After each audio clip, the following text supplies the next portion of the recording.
3 games in 7 days, WSL duties resumed and Continental Cup action too. Mark Skinner's side returned to home comforts, looking to pick up the first victory of 2024 for the Red Devils. Aston Villa, meanwhile, have had a far more positive start to the new year, although an administrative error has overshadowed their midweek thumping of Sunderland and potentially changed the complexion of United's season in the process. This is all to be confirmed after an independent tribunal takes place, but an unexpected turn of events between these two clubs ahead of their meeting in the league today. Manchester United's first 11 of the new year sees 2 changes from the side who lost at Stamford Bridge last Sunday. Lisa Nalsund and Nikita Paris featured off of the bench last weekend. Both start today, with Hayley Ladd and Leah Galton switching to the bench. Ella Toone makes her 150th appearance for club at just the age of 24, an incredible achievement for a very special player. And there is one change for Villa. Jordan Nobbs comes into the heart of midfield. Lucy Staniforth absent from the squad today. Rachel Daly scored Villa's winner last time out in the Women's Super League. She has a good record against United too. 4 goals in 4 of her last league appearances.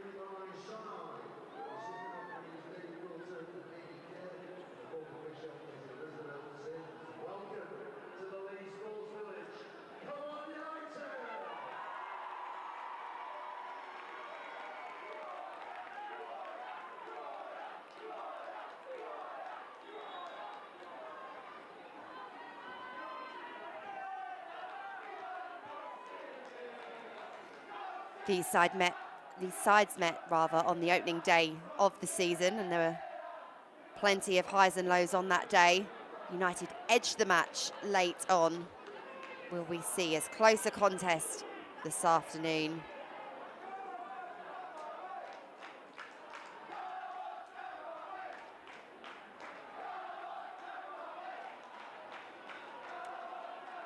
Katie Zellem and Rachel Corsie captaining their sides respectively for the first of a flurry of games this afternoon.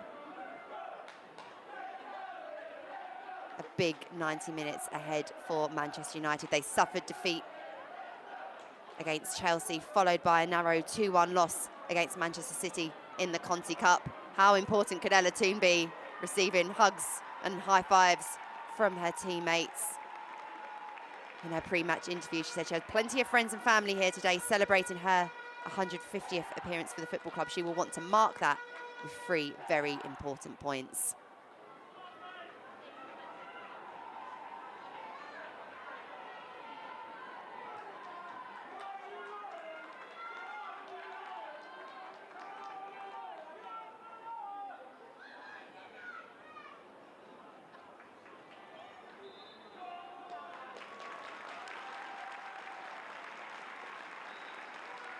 It will be the hosts to get us underway. One of 2 changes made by Mark Skinner. Top scorer Nikita Paris returns to lead the line for United. And she kickstarts proceedings before receiving the ball back from Zellem, as Manchester United search for a gap down that left-hand side, giving Blundell plenty to sprint on towards. But the ball shadowed out by Aston Villa. And after a tough start to the season, it's 4 wins in the last 6 WSL games for Villa. They take on Manchester United in confident enough mood following their 1-0 win. A gritty display against Leicester City, and then that 7-0 thumping midweek as well.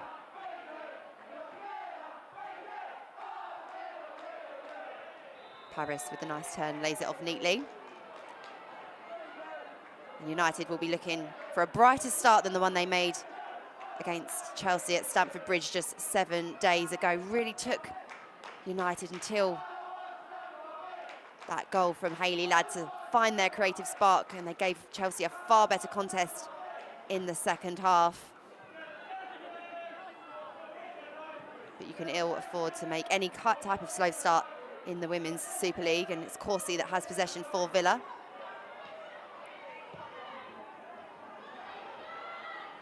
The long ball played forward. Maya Letitia with plenty of time to play back to Mary Earps. Square to Turner.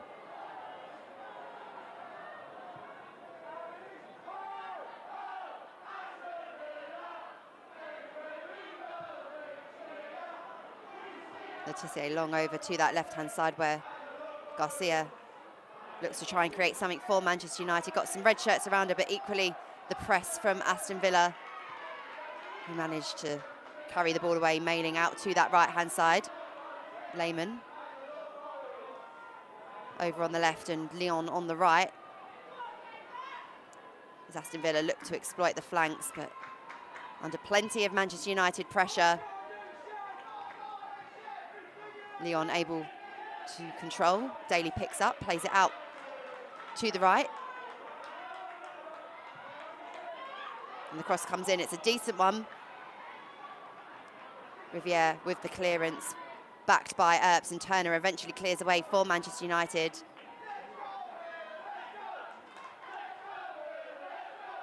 Good start from the visitors.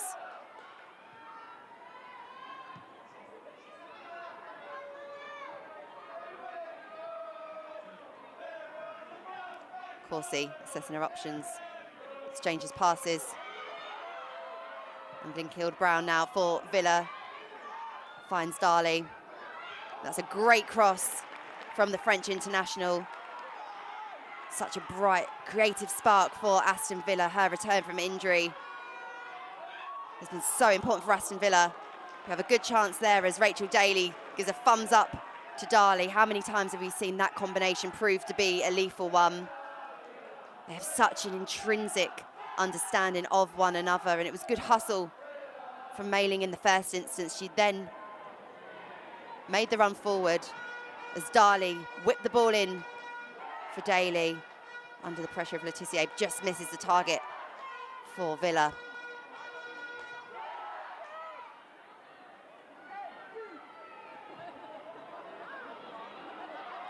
Katie Selham's ball is a difficult one for Riviere to deal with, but she does so well. There were some question marks over whether Jade Riviere would feature this afternoon. She had a bit of a niggle that she picked up during the week, but able to feature today, and an important one for the back four of Manchester United as they look to build some clean sheets and find that defensive resilience again. Toon feeds through the legs and appeals for a foul. Robust defending from Aston Villa, and you can always sense the atmosphere changing as soon as the football lands at the feet of Ella Toon. So well loved by Manchester United supporters and England Lionesses fans alike. What an incredible career, what an incredible chapter she has had here at Manchester United. She celebrates 150 appearances today.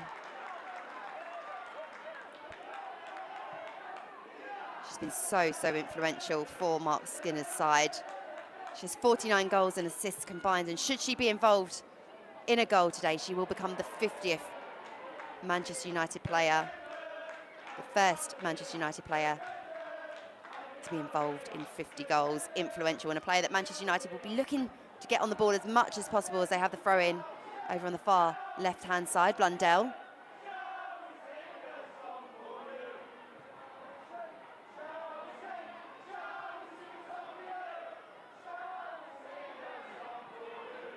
Zelem back to Letitia, who has some space to charge towards. Helps move Manchester United up the pitch. Plays the ball to Zelem. Zelem got some winning runners around her to Jace.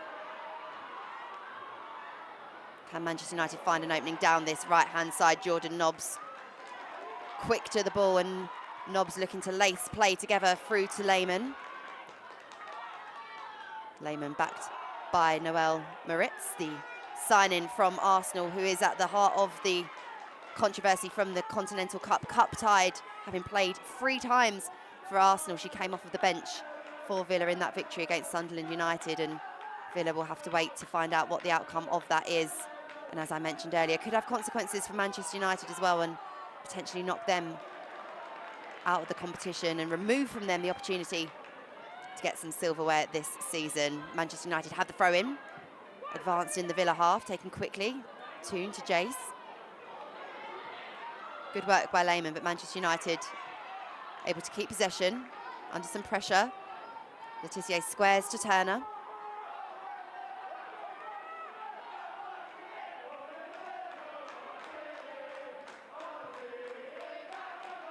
Turner advanced for Manchester United.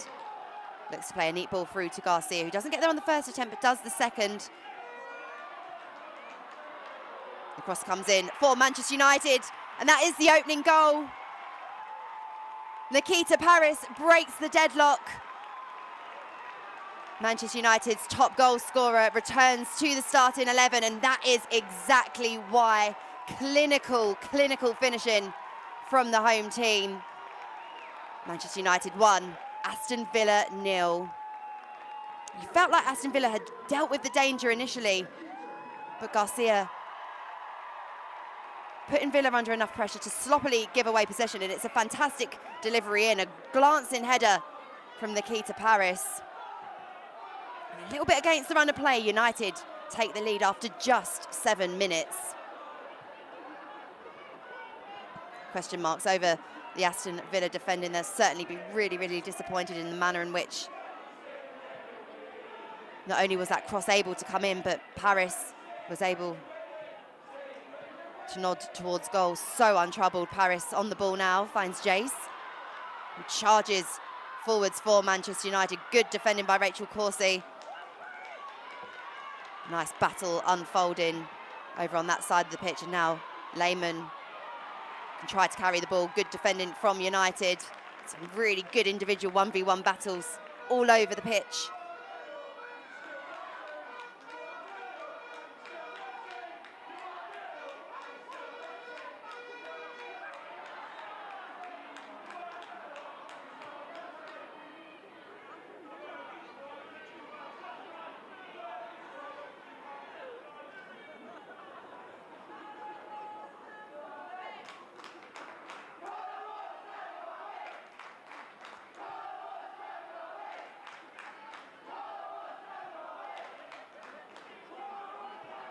How will Aston Villa recover going a goal behind after making such a bright start away from home? Looking to tease the pass down the left and the right-hand channels. And getting Rachel Daly involved in central areas will be key for Villa. Leon and Lehmann with a big and important role to play this afternoon. Daly looks to put Zellem under pressure, but Zellem's able to turn and launch the pass forward, and Nikita Paris will give chase.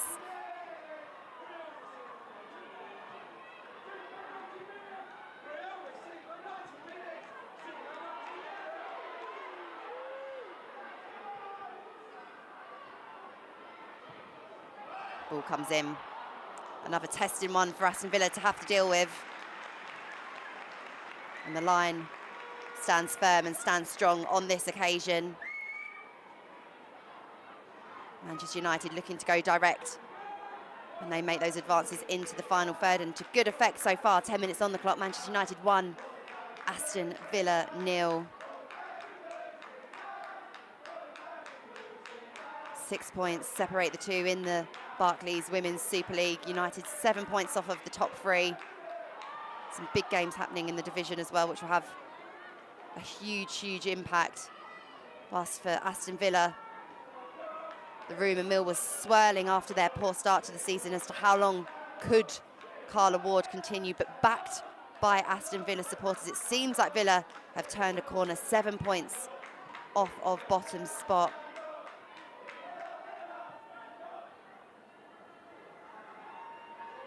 But still, Aston Villa fans will be rather looking up than looking down, hoping to replicate the fantastic campaign that they had last year and end the season as strongly as possible.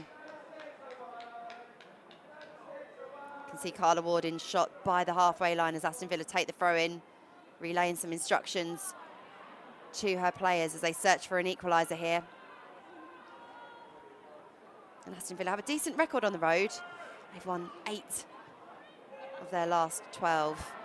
Rachel Daly hustling away, and Lehmann joins in to put United under pressure, but they deal with it well. And now Zellem with a neat ball forward forces Van Domselaar off of her line to clear.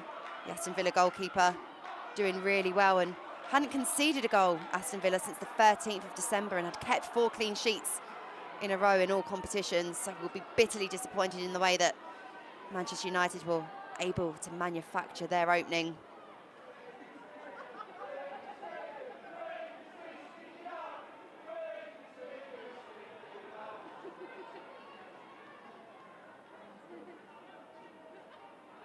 Nobbs comes over to get us back underway after jogging over to the dugout where Carla Ward and her staff are in deep conversation.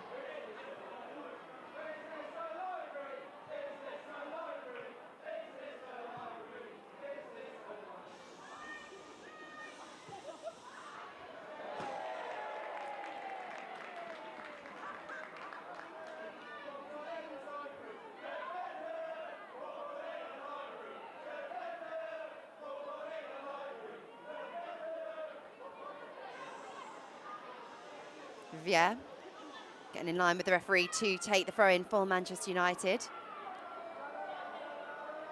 The Canadian who signed her first professional contract last January, a huge Manchester United fan herself, embedding into life well, playing for the club she supports, who are on the attack now with Ella Toone squaring to her left. Blundell coming forward for United, got Garcia in support. Garcia back to Blundell. Blundell does really well, gets the shot away too.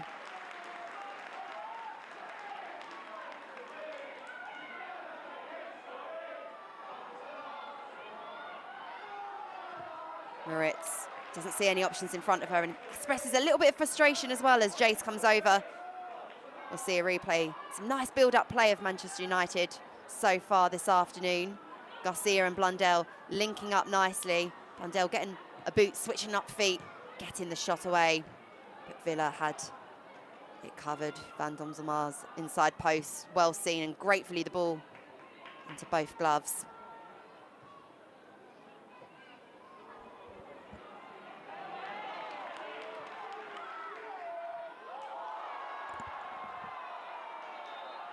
Moritz fouls Jace, and Manchester United will have a free kick inside their own half. It looks an uncomfortable one.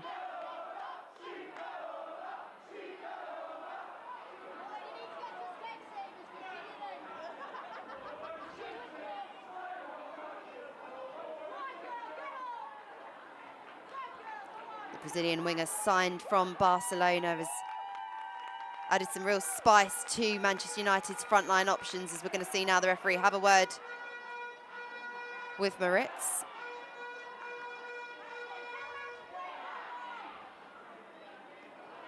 A strong word perhaps from the referee, indicating there that any more of that and perhaps a caution might well follow.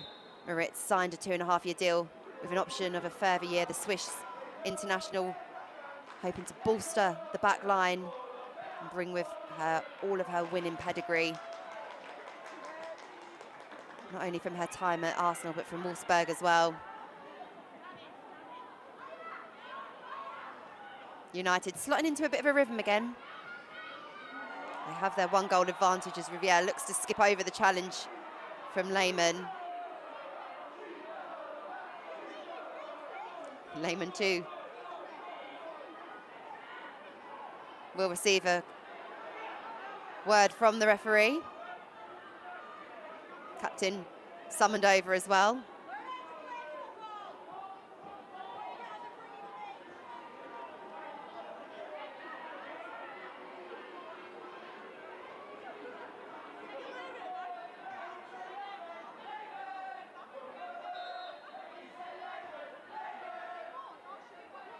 Quarter of an hour played. Man United have a 1-goal advantage courtesy of Nikita Paris. After Aston Villa made a bright start, Riviere does really well to wiggle away from Lehmann and is then fouled, and that will be a yellow card. Naive from Lehmann. Just seconds ago, she was warned by the referee, and then right under his nose, a hacked challenge. Lehmann did really, really well to hustle and bustle, but equally the drop of the shoulder from Riviere, and she was on her way.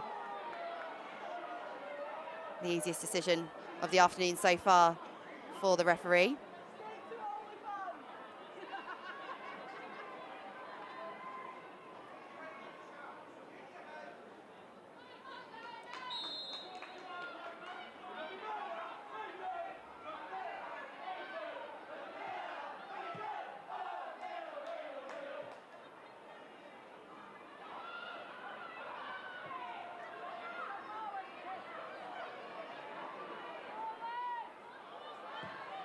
Letitia playing the ball long for Paris, a really good header. Manchester United in again. Can they make something of this? The cutback to Ella Toon. And her effort goes high over the crossbar. Fantastic opportunity for Manchester United to double their advantage. Really, really good work down this right-hand side. The space is opening up. Never should Ella Toon be given that amount of space to launch the shot.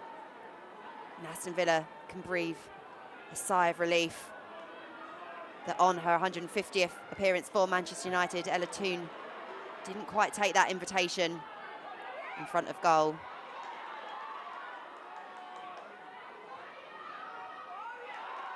Lehmann with the back heel to Moritz. She's got plenty of options around her, but under good pressure, Manchester United win it back. It's a real battle out there, that's for sure. Lehmann fouled, fairly so. And United can press forwards with Turner. Manchester United centre-back is never afraid to venture forwards, but got plenty of attacking options in front of them. That pass not quite on for Garcia, but she'll give good chase.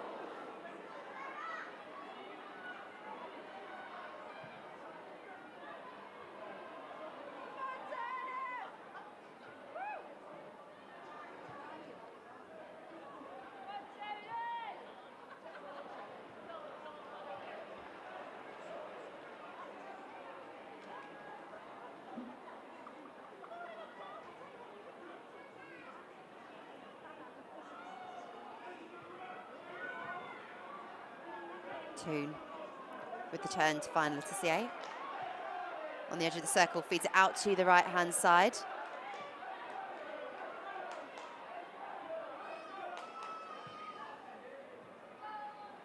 Blundell for Manchester United. We're happy to pass it around, happy to be patient.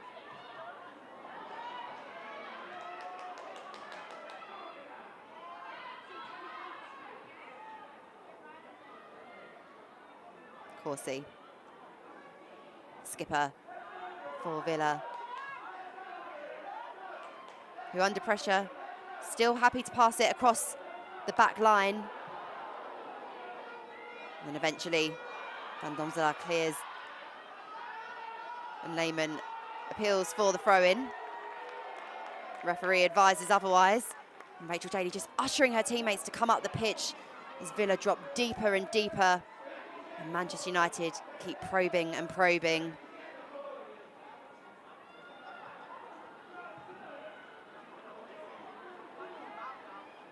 Pretty much all of the outfield now for Manchester United advances. Letitia plays the ball over the top. Toon manages to stretch out her right leg, but unable to control that ball.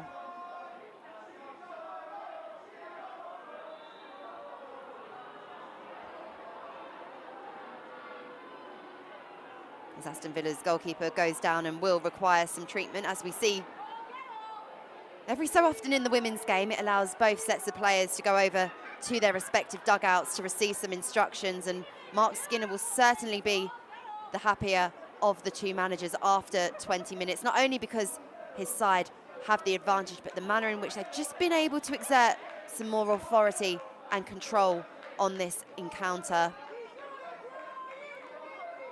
You can see in shot Carla Ward in discussion with her team as well. It gives me enough opportunity, though, to tell you what else is coming up on FA Player today. At 2 p.m, you can watch Bristol City take on West Ham United.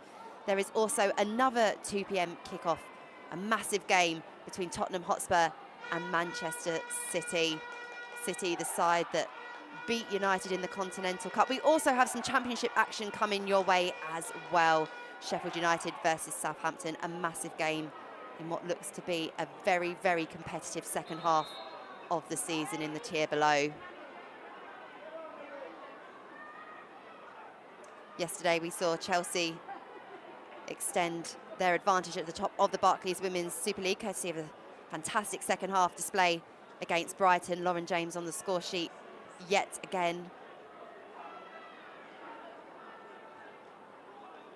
For the likes of Arsenal, Manchester City, it will be a case of looking to try and close that gap as much as possible. But for Manchester United, perhaps that points total between the two is far too much of a challenge to overcome. I spoke to Mark Skinner after the defeat last week.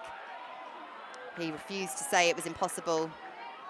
But for those of us who've followed the Women's Super League for many seasons now, it's a massive points tally to try and turn around. But he'll be pleased with this start. It's been a tough week. And he'll be desperate for his side to pick up a victory in front of the home supporters. They've lost their last 2 home league games, Manchester United. That was the first time in the Women's Super League. They'd previously only lost 1 of the last 21 on home soil before this run.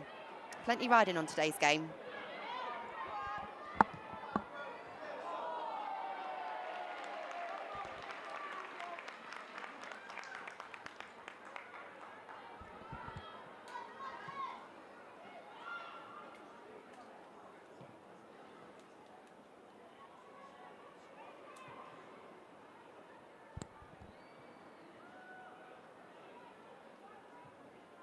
Villa need to find their rhythm and flow. Jordan Nobbs dropping deep, happy to provide a passing option for her teammates. She can't help but feel she's the kind of player Aston Villa need to try and get into the game a bit more to feed the likes of Rachel Daly, who can sometimes look a bit of an isolated figure for Villa, but then in the big moments, she is there. Leon in on goal. Hits the deck. Throws her arms aloft in the air, the former Manchester United player, against her old club. The first sort of sprint of that kind we've seen from Leon over on that right-hand side. Villa have pace to burn. It's just been kept nullified for long periods so far this afternoon as Millie Turner, responsible for that, squares it to her centre-back partner, plays it back to Mary Earps. What a strong triangle that has been for Manchester United. As Zellum links up play in midfield. Riviere has space over on the right-hand side. United switch it up to the left, and that's got too much whip on it, too much power, and goes out for a goal kick. A disappointing moment for Manchester United there. Probably better options for that pass.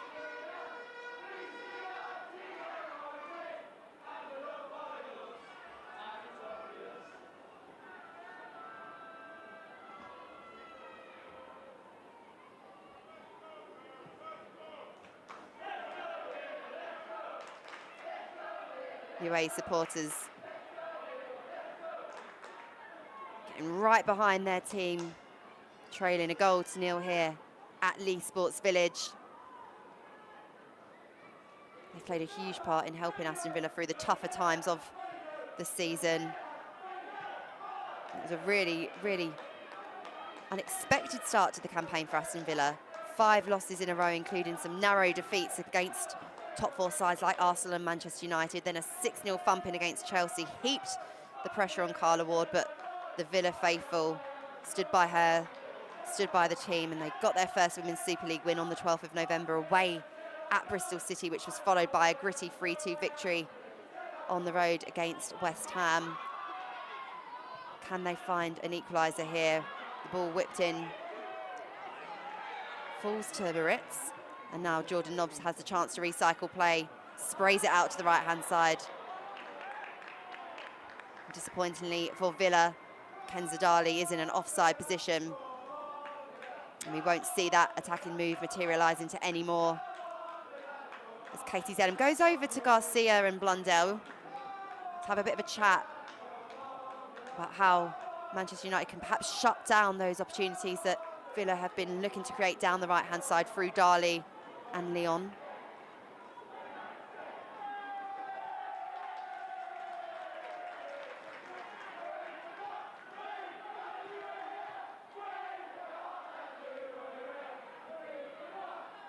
Leon manages to keep the ball in play. Can't find a teammate now, and Manchester United are on their way. Garcia supported by the run from Jace. Nice ball from Garcia, who offers again to her teammate, but it's read well by Aston Villa. Linkilda Brown, the teenager, really bright prospect for Aston Villa, having come through their academy, getting plenty of minutes in the first team so far this season. Really, really technically gifted, a dynamic player who I suspect will come to star in the Women's Super League for many, many seasons to come. Leon dispossessed by Turner.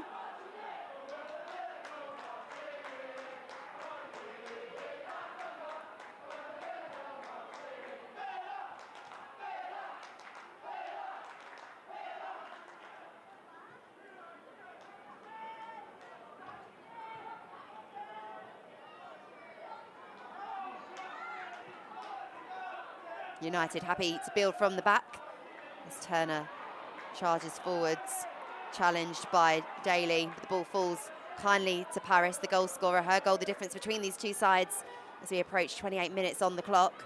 Paris feeds out to Blundell on the left-hand side. First time ball dealt with well. Good communication between centre-back and goalkeeper.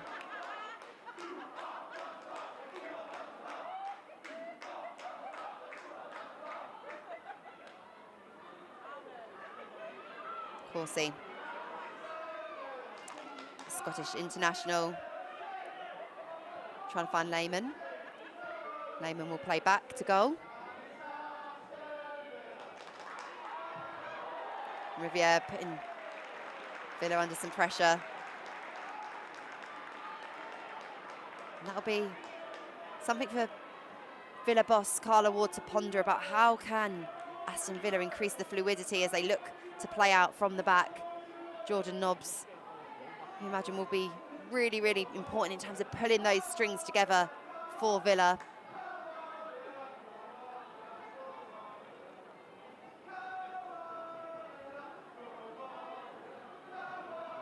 Villa will play out from the back, sticking to that principle. Corsi with the ball again, plays it long. Good header from Letitia. Now Jace will look to turn. Moritz with the challenge is shrugged off by the Brazilian winger. And the cross comes in, drilled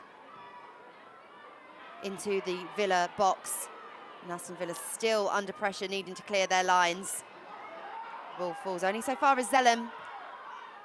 All the seconds fall into Manchester United.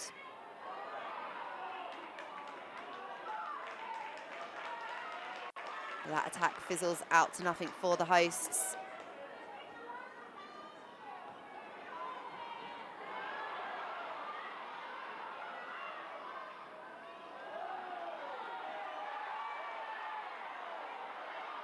Paris appeals for the foul there after an entanglement with Moritz. Referee says goal kick, and we have half an hour on the clock.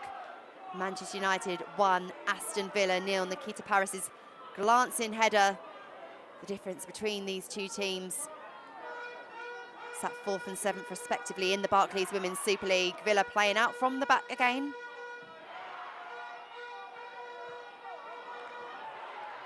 Daly, the target figure.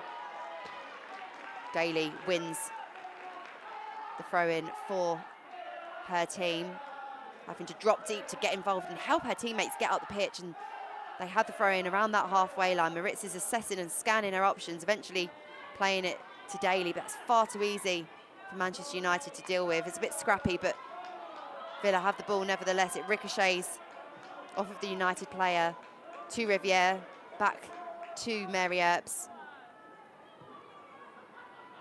Who Aston Villa need to ask more questions of as this game unfolds.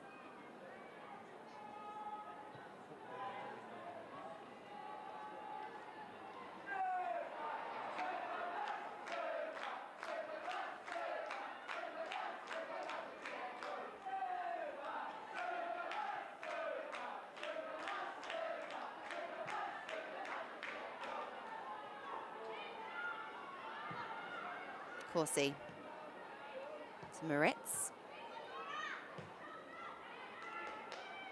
Corsi will receive the ball back again as Aston Villa struggling to find a way around Manchester United. I mentioned that Aston Villa had won 8 of their last 12 on the road, but they don't have a good record on the road against Manchester United. It's not been a happy hunting ground. They've lost all 3 of their Women's Super League away games against United, and they find themselves a goal down and under pressure again. Garcia with the strike, rattles the crossbar, and the seconds fall to Nikita Paris, her second of the afternoon. All too easy for Manchester United. A happy, happy home crowd, as it's Manchester United 2, Aston Villa 0. Toon helping create the move, linking up with Garcia, whose right-footed shot was tipped and rattled the bar. Villa didn't deal with it. It fell kindly to Nikita Paris, but she showed all of the composure, all of her experience to put Manchester United in a really, really good position before the break. United 2-0 up against Aston Villa. 2 very preventable goals for the visitors.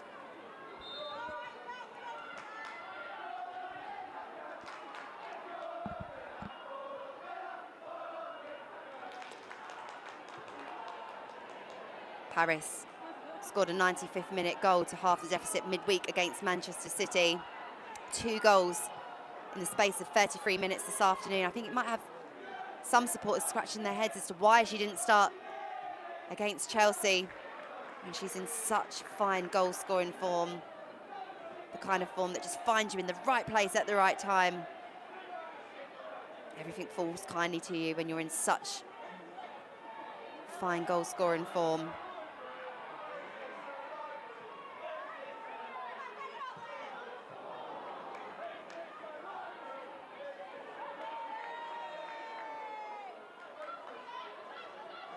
It's a really, really important period now for Aston Villa.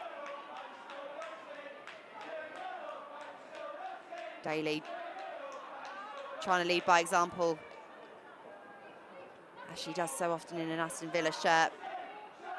A quality footballer. She won the PFA's Women's Players Player last season, and she's a player Villa need to get into the game more as Manchester United attack now. Space opening up on that left-hand side. Garcia in on goal. Garcia with the shot is blocked.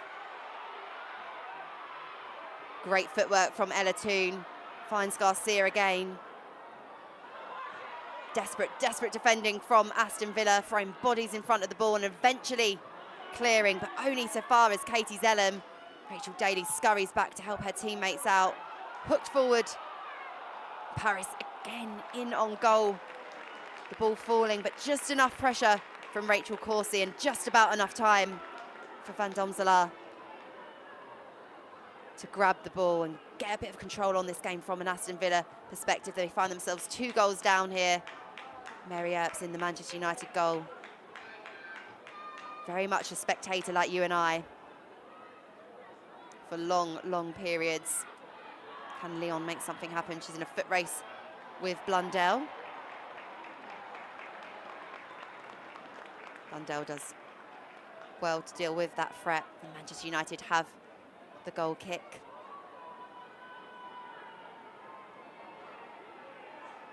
Again, a really interesting interview in the build-up this week from Blundell. She was actually previewing the Continental Cup game, but reflecting on that defeat against Chelsea, and spoke about the belief within the squad. She feels that they can go on to achieve more this season, and again, she is a player with plenty of pedigree, top domestic European experience as well. Lehmann fouls Riviere, who needs to be a bit careful, Alicia Lehmann. She's on a yellow card, and Aston Villa could really do with all 11 players on the pitch if they're to mount a comeback against Manchester United, who look comfortable and in cruise control with 36 minutes played.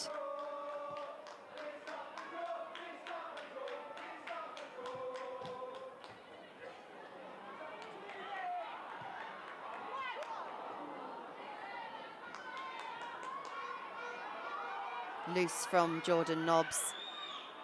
Manchester United have possession on the halfway line. Zellem feeds it out to the left-hand side. Blundell to Paris. Jace in on goal.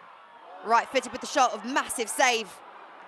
A really important glove to deflect the danger away for Aston Villa. Is there a counter-attacking opportunity on?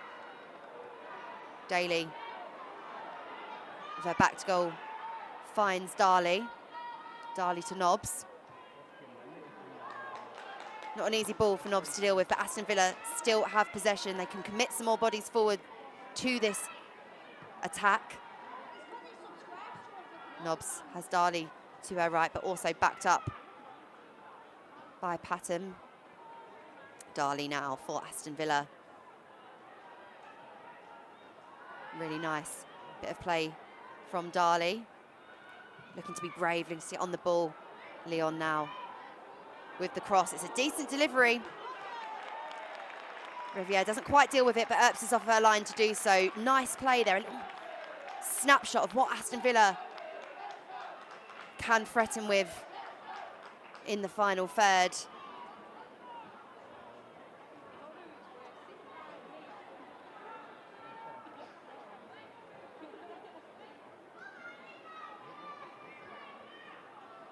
Villa with a throw-in deep in the Manchester United half. Darley comes over to the left-hand side after causing some trouble down the right, whips the ball in and acknowledges that's not been her best moment of the game so far. But Villa do need to make the most and capitalise on such advances into the Manchester United third. There haven't been many of them.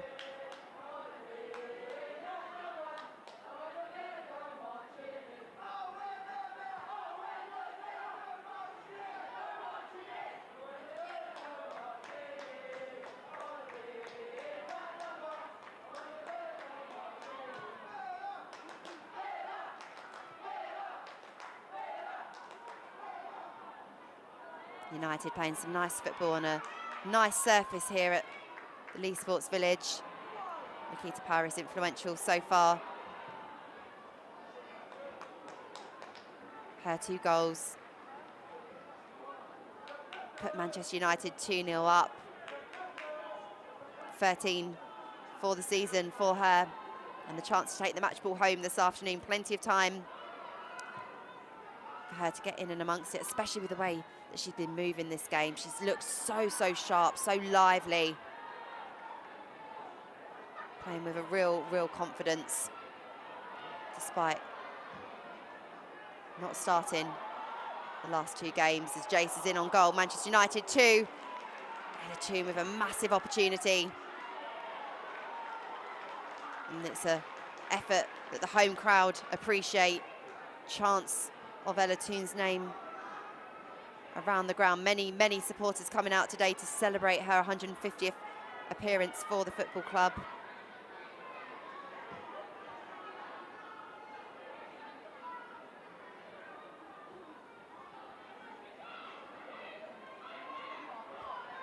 The 2 number 10s in a battle, one that Darley wins on this occasion. Darley plays it back and it's hooked long.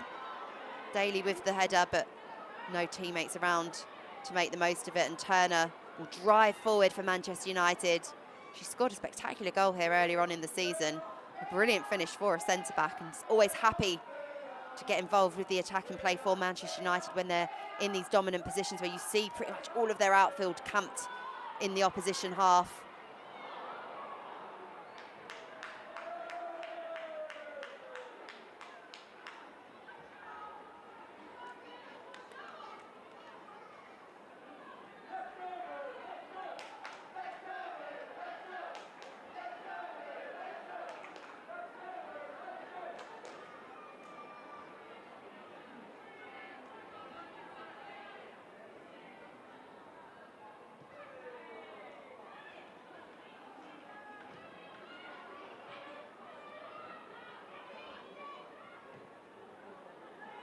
Minutes left to go in this opening half of football. Can Villa slice the deficit? Well, not if they give away possession as cheaply as that. Toone back to Zellem.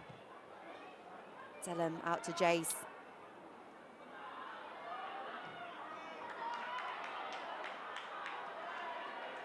Manchester United have the throw-in in an advanced area. It's taken quickly. Good decision by United. And the shot comes in. Manchester United win a corner. Good pressure from the home team.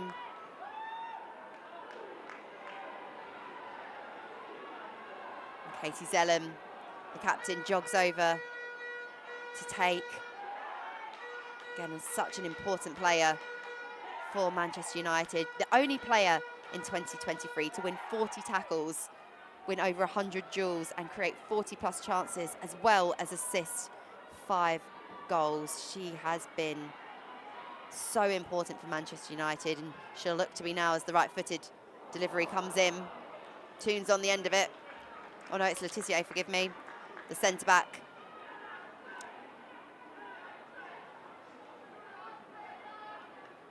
A different pair of brightly covered boots, but it was a decent run from the centre-back. Just not quite the connection on the end of it.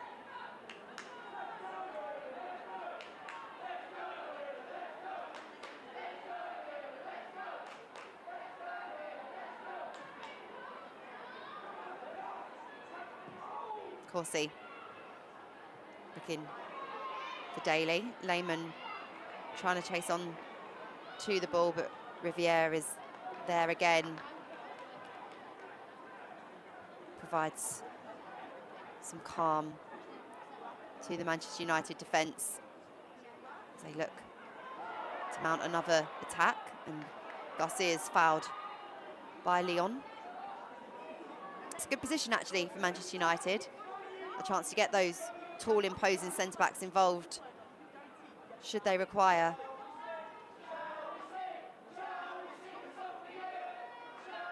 But plenty of attacking options in shot for Katie Zellem, who eventually lets Blundell take. Short and quick to Toon.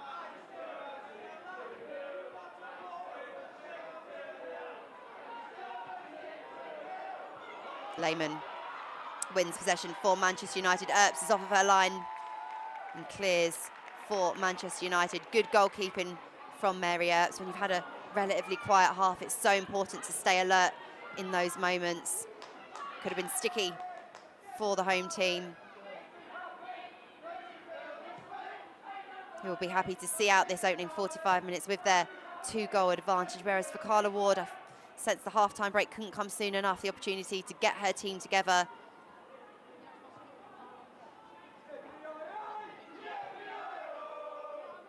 And re-strategise for an important second half.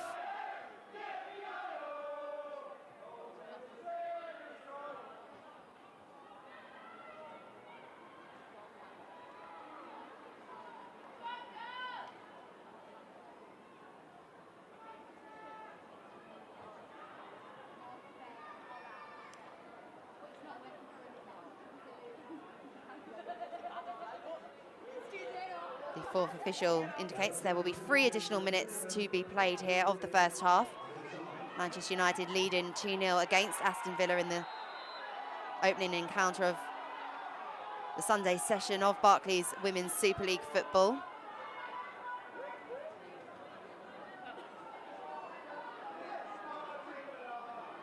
Everton versus Leicester is also underway, and 13 minutes played. It's goalless between those two sides.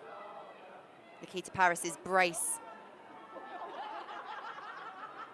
contributing to an assured 45 minutes for Manchester United, as Maya Letitia is going to enter the referee's book. Or maybe just a final warning. We'll get confirmation on that. The referee, we've seen on a number of occasions, happy to talk to the players, issue what he is and isn't happy with. It was just a warning in the end for Letitia. Kenzadali with the set piece. Manages to find the free header of a teammate, and the ball comes lofted into the 6-yard box, and Manchester United have to hook clear. That was the best moment for Aston Villa. And now Manchester United on the counter-attack. Garcia with acres of space over on the right-hand side, but there's lots and lots of Aston Villa players dropping back and ensuring that a third isn't conceded. Good counter-attacking football from Manchester United after a fantastic delivery from Kenza Dali.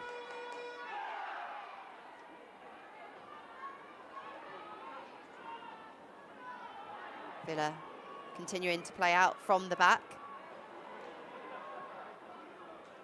Turner wins the 1v1 battle with Lyon.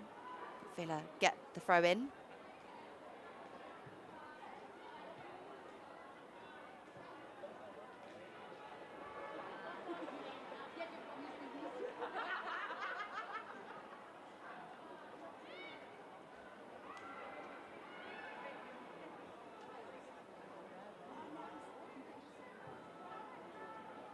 Manchester United looking comfortable, looking composed, looking in complete control of this Women's Super League encounter.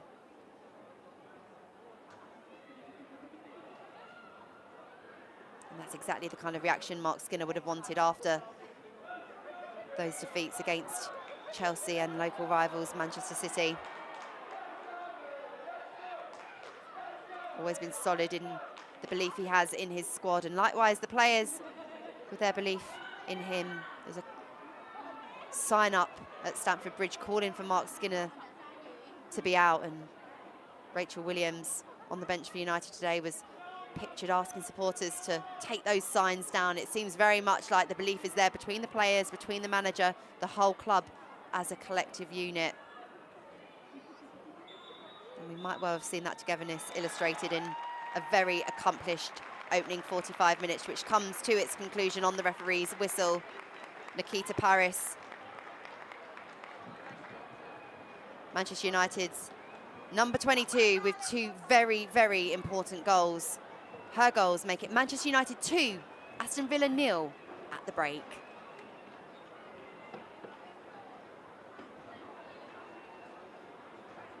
Let's take a look back at the key moments of this opening half of football in the Barclays Women's Super League.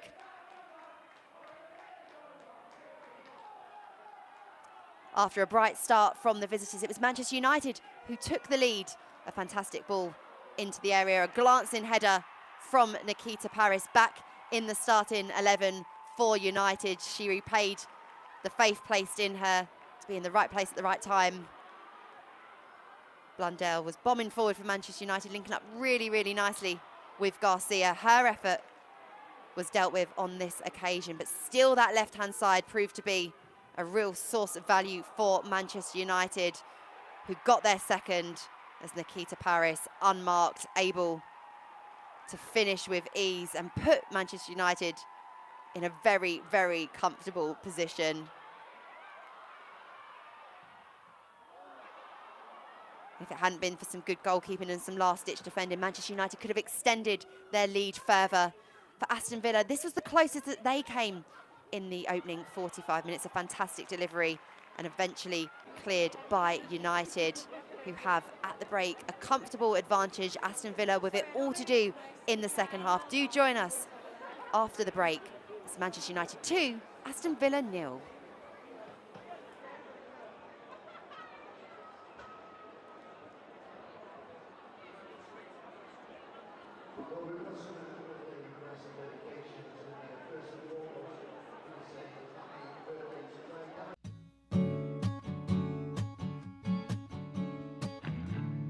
I think the greatest women's player of all time is Marta from Brazil. Aitana Bomati. I always played her against under 19, so I know her for a long time. Kelly Smith and Kim Little. Kira Walsh. I think she's the best technical player and passer of the ball I've seen, and I think she pulls strings and she is ultimately determines a lot of the team's successes that she plays in. Probably Barca kit. I had like that turquoise away one, that was cool. I like the black kit from Arsenal last year. It's got to be the Bristol City kit. I have to say I'm a fan of black kit, so in my hometown club, like when I was young, I played in all black. I like that one. I love a Nike Tiempo. I think they're comfy, I think they're reliable, I think they're sturdy, and I think they make me as quick as I possibly can be. Puma boots, of course. I'm a fan of white boots, so I hope they do white color soon. The greatest boots I've ever worn are the Adizero F50, purple and like a orange little part, yeah, like purple orange. The Nike, the old ones. Oh, do you know what I mean? Yeah, it's total 90s. Okay, wait. Particular colour? Yeah, red. I quite like Frank Ocean because of the vibes. I think he's a calm artist, but he can quite versatile. One Direction Coldplay for me. Tina Turner. and Oasis. I'm going to say Louise Quinn at Birmingham, Christy Murray, who's also at Birmingham, and currently Vicky Lozada. I can say a lot. Viv, Viviane Minima, Kim Little, a lot. The whole team. Really Hannah Hampton. I want to say defender there, Wendy Renard. When I played with her at Lyon, it was really hard to get past her, and I think she's a really, really good player. Camp Nou in Barcelona, when we played there like 2 seasons ago, it was sold out and the atmosphere was amazing, even though the game wasn't going our way, but the stadium was great. Ashton Gate. White Hart Lane, the Tottenham Stadium, I think is incredible. Emirates, of course, yeah. Probably travelling around New Zealand for a month. I think I got to see a lot there and experience a new culture, and I love that. Spain, or no, to Greece actually. Mauritius and the Greek islands. Ooh, I've been to Mexico last year and that was amazing. I really like Shawshank Redemption. That's a good one, I think. If I had to pick one, I would say it's Dirty Dancing, just because I can watch that over and over again. The Pursuit of Happiness. Messi. He's just the best, and up to date, he's still the best, so I think he's up there. Andres Iniesta, which is my favourite player. I think Usain Bolt, just for his pure athleticism. Serena Williams is really a role model for female athletes in every sport, and that's why I would pick her. Breaking Bad. I've watched it about 5 times. I like Grey's Anatomy. How to Get Away with Murder. If you cut corners, you lose the edge. Be happy every day. I think the quote that resonates most with me is daring greatly. Okay, I have one I translate that from German. Shared joy is double joy and shared pain is only half of the pain. That was a quote my dad said to me a long time ago, but it really stuck with me. My pet rabbit, Peter Rabbit. I think probably my first pair of football boots. I loved them and I wore them into the ground for about 4 years in a row, and that's kind of where my football journey started. A dog? No, I didn't get one, but I want a dog. Love? Maybe?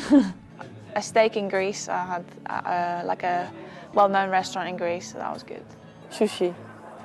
Or curries. I like curries. I travelled to Barcelona in the summer and I had a kind of 7-course taster menu in the streets of Barcelona. That was fantastic. At the moment I really enjoy, it sounds boring, but salads, because it's hot outside and like really nice fresh salad with loads of ingredients, like colorful. I love it. Just because I love dark chocolate, anything with dark chocolate, like cookie with dark chocolate, or yeah, something like that. The Tim Tams. Tried them recently and they're the best biscuit I've ever tried. I like Milka or chocolate. Do you know them? Or Tony Chocoloni? Probably a classic chocolate hobnob I'd go with. Who is this guy? Educate yourself, please. Just Talk to me about Marlon Williams. Have you been a big fan? yes. I first seen him. He had a cameo role in A Star Is Born. Yeah. And that's when I first seen him, and I was like, who is this guy? He's got a voice like velvet. Yeah. Just amazing. But it has a mixture of songs. Sometimes a little bit country, sometimes a little bit bluesy, whatever. Yeah. He's a good mix. I love him. And then next we got Black Keys, another great one. Talk me through that. Have you been a fan of them for a while? Yeah, they've got so many albums, again, so many absolutely bangers that I feel like nobody knows. I'm like, oh, have you ever heard of the Black Keys? They're like, nah. I'm like, educate yourself, please. Yeah, I don't want to, I'm going to allude to it, but like the next one, yeah. If you want, yeah. There we go then, Move Alice. Yeah, like her voice is just incredible. Amazing. Like like her on the stage, like she just has you in the palm of her hand. It's just unbelievable. I seen her at Leeds Fest, so we seen like a good few other bands there, but like her voice, she was literally just sat so innocuous, just on the end of the stage, just singing into this mic, and I was like, I want to be you. Rose is one of my favourite songs, like Don't Delete the Kisses as well, just like, don't know, just beautiful music. Yeah. And are you someone that like, likes to sing along with it all? Do you Oh fancy yeah, yourself a bit of a 100%, singer? yeah. I mean, I like to think so. Probably other people would tell me otherwise, but yeah, I love a sing song in the car, in the shower, at gigs, festivals, whatever. If it's a good song, good You're not music. afraid to bow it out. I love that, I love that. And then next, someone a little bit different. I've got Green Tea Peng. Talk to me about her. These are probably my most recent discovery, actually. Yeah. Like, again, it's like you say, it's probably a bit of left of centre to like whatever I've been listening to, but again, I just like, it's art, so I'm like, it's not what I would usually like stick on, but it's and she's incredible, like they're so good. Finishing off with the classic, Arctic Monkeys. Have you been a fan of them since you were a kid? Yes, yeah. I was gonna say. As soon as like when I think of Arctic Monkeys, I just think like me as a young girl on the school bus, my little Walkman phone, like literally a Walkman, got my earphones plugged in. It was my brother. I've got an older brother who's like dead into music, taught himself guitar, and like they were his like first love type thing. Yeah. And he always came to me and was like, you need to listen to this band, you need to listen to this band. And I guess that's probably where my love for music came from, was inspired through him. So. Have you ever seen them live? Yeah, I've seen them live twice. Yeah. When was that? I seen them the very first time, I think it was 2018, so a long time ago. Yeah. And then I seen them again at Leeds Festival, just done a little set. Yeah, I didn't see their most recent tour, but unbelievable, right? Unreal, yeah. And then out of these different artists, who would you play to like get Everton hyped up, ready to go on the pitch, would you say? It would probably have to be Arctic Monkeys because they're the most known. Like if I was to stick a random one on that I like, people would be like, who is this? But they're like the most known, they're the most popular, everybody knows who they are. So yeah, they're more like the Black Keys. I feel like they've probably got the fastest, most upbeat songs. The other ones are a bit more chilled. And then what about like, you've just won a game, you come back to the changing room, what are you playing to like celebrate to? Queen. Yeah. Classic. Stick a little bow rap on, it's on for a good 3 minutes. Like, you've got your high bit, you've got your opera bit, you've got your low bit, it's got all of it. What about that one? Do you know all the lyrics to that? All of them? Yeah. I'd say that's probably my karaoke song, actually. Oh, is it? Yeah. Oh, that's not an easy one either, so I respect that. And then lastly, now that you're an Evertonian, and you know, I am too, so we're just kidding.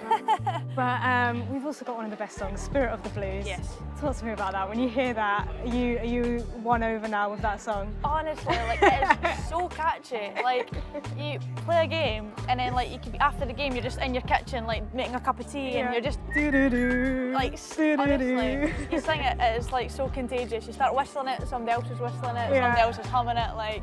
Yeah, nothing better. It is so good. I might be very biased, but nothing better, in my opinion.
Welcome back to Lee Sports Village. It's been a tough start to 2024 for Manchester United, a tough week after back-to-back defeats. There was perhaps a bit of tension in the air ahead of this contest against an in-form Aston Villa who, coming into the game, had won 4 of their last 6 in the WSL and put 7 past Sunderland midweek in the Continental Cup. But truth be told, that ruthless edge up top has been lacking. Lapses in concentration at the back and absent marking has left Carla Ward's side with it all to do second half, and it's perhaps no surprise that the visitors are late coming out of the dressing room. They have Nikita Paris's brace to turn around. Paris showcasing all of her natural instinct in front of goal, and posing the question that surely she has to be a starter for Manchester United as much as possible between now and the end of the season. Manchester United have been out for a couple of minutes, but for Aston Villa, perhaps more needed to be said at the break, and I suspected there might be a change at the interval, and it looks like Carla Ward is going to do exactly that and introduce Kirsty Hansen, a really influential player, on in place of Alicia Lehmann, which again comes as no surprise. Lehmann received a yellow card in that opening half of football and was on occasion perhaps riding her luck a little bit. But with Kirsty Hansen as well, Aston Villa have an incredible player who played, of course, 48 Women's Super League matches for Manchester United across the 2019-20, 2021-22 season.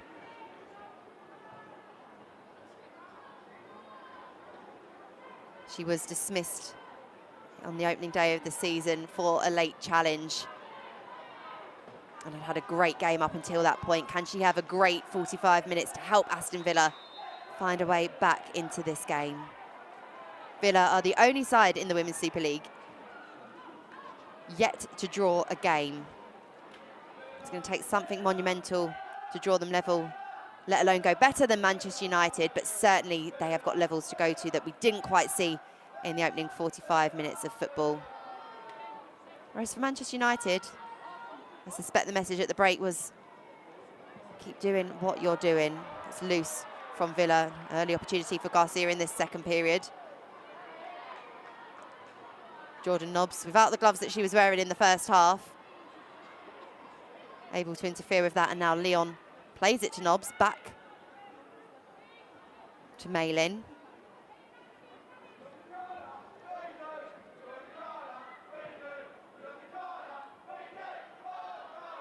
Sarah Malin for Villa,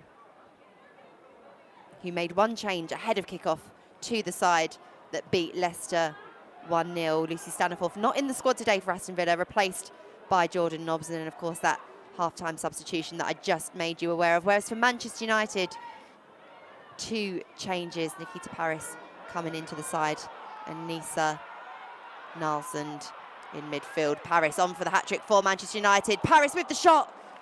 Denied taking the match ball home after less than 2 minutes of this second half. Almost got up to the most electrifying start, and it's easy again for United. That first time ball cuts open the defence. Paris's run is a smart one. She manoeuvres her way between Maritz and the centre-back and gets the shot away as well. A decent save, and United can probe further with a corner to be taken by their captain, Katie Zellum, who lifts her right arm aloft in signal to her teammates. Right-footed delivery comes in.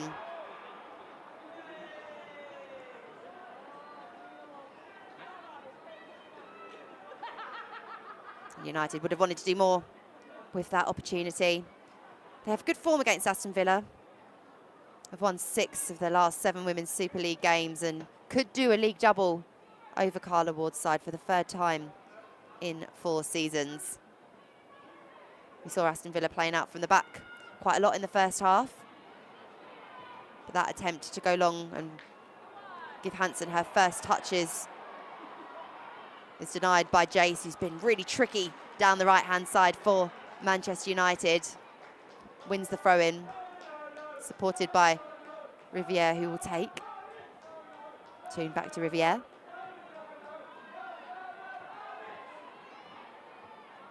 Turner now for United, the centre-back in a very advanced, prominent role.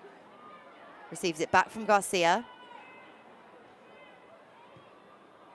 Zellum anchors and plays out to the right.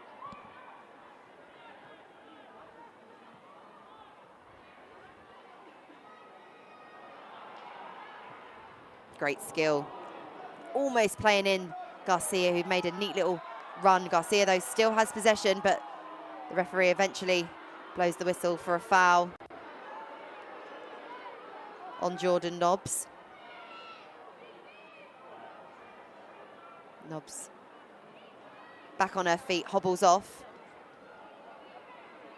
And away, further up the pitch as Villa will look to get a bit of tempo into this second half, dictate a bit more on their terms as Mailing plays it back to Patton.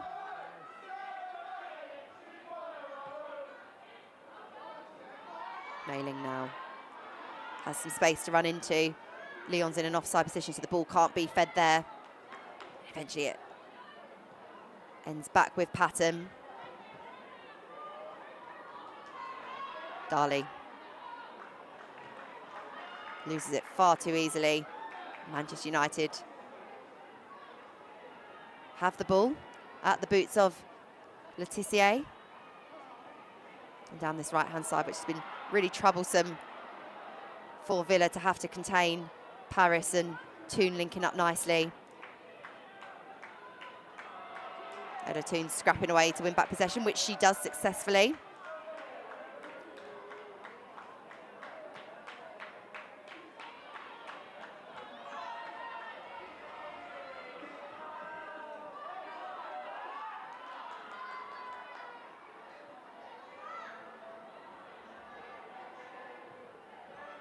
Hansen finds Nobbs. There's some space opening up over on this right-hand side, and Nobbs has the technical ability to pick out a pass like that perfectly for Mailing, shadowed by Blundell. Nobbs back in support. Darley trying to thread the pass through, but Blundell is equal to it, and now Ella Toon playing her 150th match for Manchester United.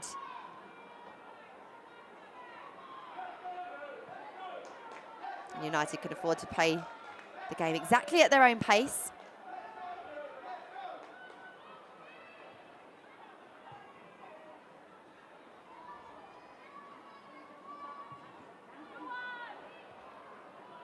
Ball over the top, dealt with by Villa.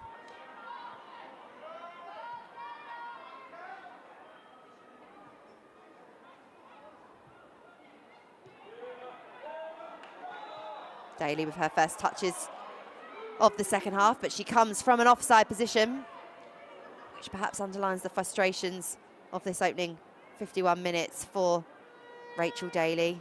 Scored the winner last week in the 16th minute against Leicester, the only goal of that game. She hasn't been fed much service so far this afternoon.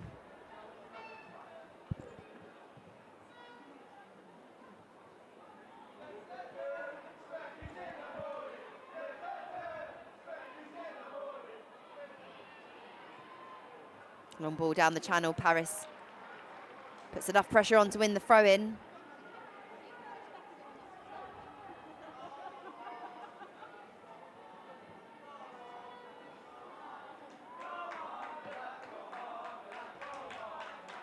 Jace for United. So good with her control of the ball, but under enough pressure from Villa players. Villa are able to clear and then subsequently win the free kick.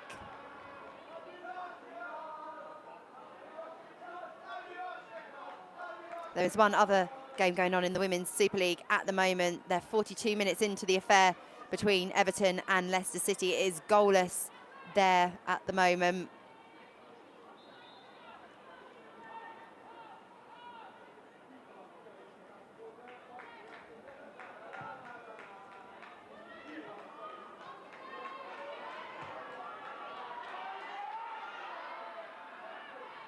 Leon whips the ball in. Straight into the gloves of Mary Earps.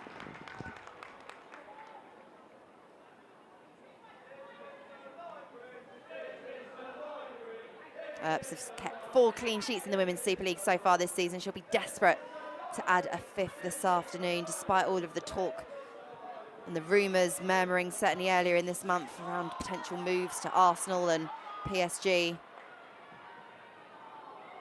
She's had a comfortable afternoon for United. As her goalkeeping colleague down the other end does well to come off her line, get the ball and release it to Leon. Plays a nice bit of play with Darley. Leon, former United player, drifts inside. Side cuts the ball. It's a good one to Rachel Daly, who's got Darley in support. Plays it back to Rachel Daly. The cross comes in to Hansen, who gets the shot away, blocked by United. And now it falls to Jordan Nobbs, who can hit them from here. And Nobbs' effort parried by Earps, and that's good from Aston Villa. Much better. Far more tenacity and the direct nature you see there of Nobbs teeing up the touch to swing her right boot and get just enough power on it to grant Villa the corner. Aston Villa find themselves 2 goals down here against Manchester United. A key time and a key opportunity to slice that deficit from a set piece. A training ground routine as the ball comes in. Cleared at the first time of asking by Zellum. Seconds picked up by Villa. Jace putting the pressure on, and Villa switch up over to that left-hand side. Daly, Leon keeps the ball in just about, but Maya Letitia looks to clear, but this is loose defending from Manchester United. Now the ball falls to Kenza Darley, blocked again by United.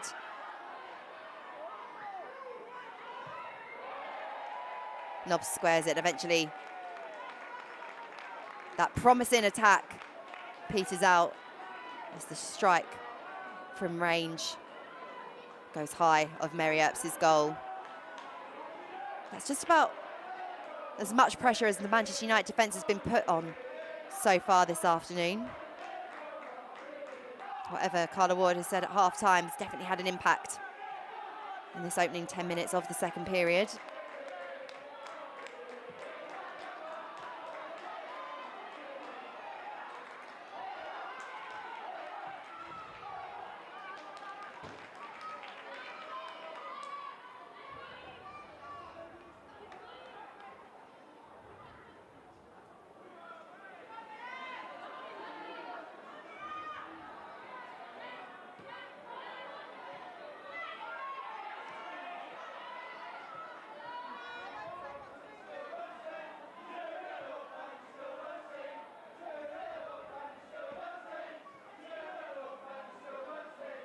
Jordan Nobbs out to the left-hand side. What can Hansen do in a 1v1 here? She manages to charter some ground. Does really well, Hansen. Good sliding block from Riviere. Hansen will certainly cause her a few more headaches as this second half unfolds.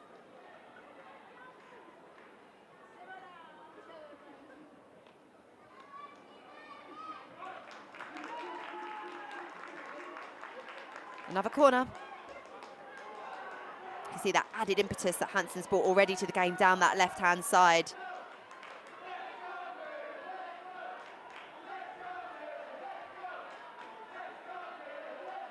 Can Villa create something from this opportunity? Leon drifts over to where Kenzadali places the ball.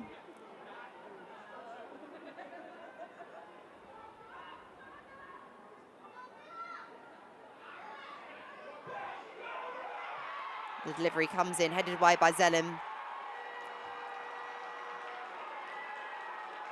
And out of nothing, Aston Villa are awarded a penalty. Lucia Garcia and Ella Toon in conversation with the referee, and we'll see there that Garcia has a grappling over Daly, who falls quite easily to deck, but it was right underneath the nose of the referee. When I spoke to Mark Skinner last week, he told me he felt that refereeing decisions hadn't gone United's way. That will certainly be a talking point. It's all getting a little bit silly on that penalty spot. We can see Leon and Darley getting in to a bit of nonsense with Turner and Toon. Manchester United are so frustrated in the way that this opportunity has been presented to one of the most prolific goal scorers, not only in the Women's Super League, but in the world. Rachel Daly's record in domestic football speaks for itself, and the referee's going to have to get a bit of a hold of this game. There's a lot going on off of the ball, but the most important thing is what goes on between the 12 yards separating England Lioness Rachel Daly from her international teammate Mary Earps. A huge moment in this game. Villa have come out second half and they've grafted away, and Rachel Daly has the chance to halve the deficit from the penalty spot.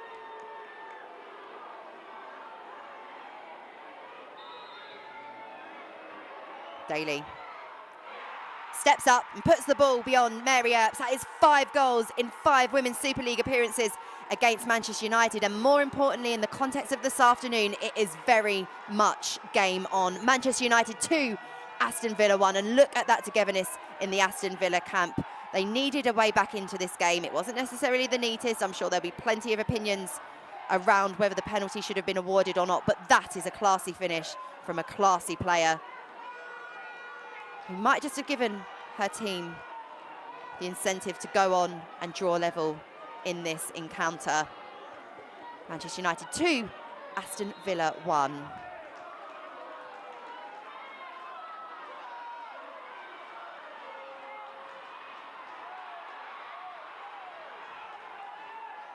And the energy's changed around the Leigh Sports Village. Whereas Manchester United looked in cruise control, looked to be dealing really well with the corners swept in.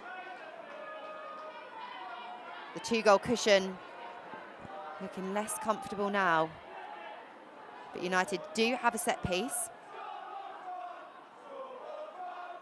Zellem and Toon stand over, but it looks like the captain will take responsibility for this one.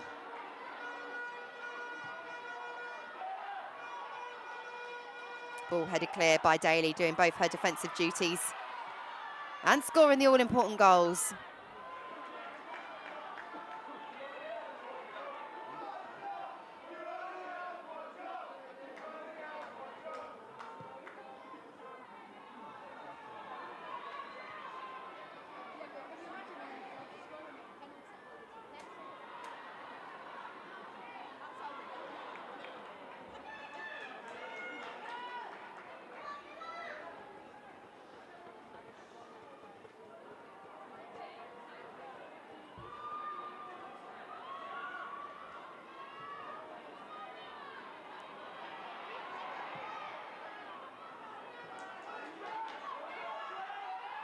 Leon, supported by Malin. Villa moving the ball around much quicker in this second half, which was needed. It was a bit pedestrian-like for periods in the opening 45 minutes, buoyed by this penalty.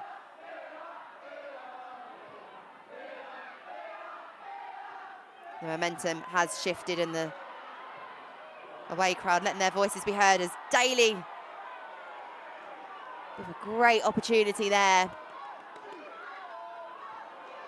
You can't help but feel if that was in the training ground, just getting slotted home day in, day out. But the ball just got caught underneath the goal scorer's feet.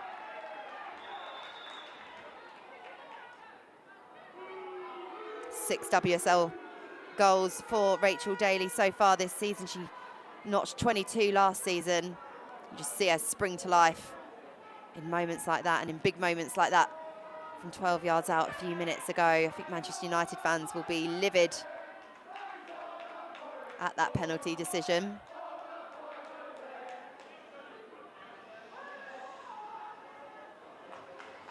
As Jade Riviere has to deal with a little bit of cramp.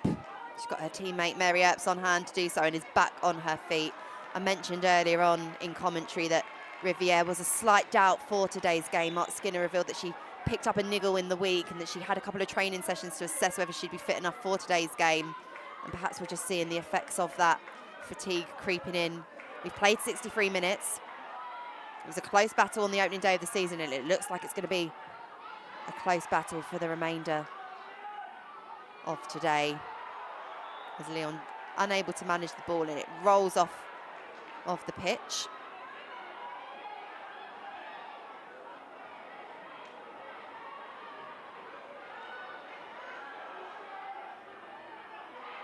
Great work from Lyon. Fantastic stuff from the Manchester United player. Aston Villa had the bit between their teeth here. Nice turn from Rachel Daly, but the offside flag draws that attack to a conclusion. But Villa hunting impacts, really working well, and some nice triangles now across the pitch. Far more energy in their display.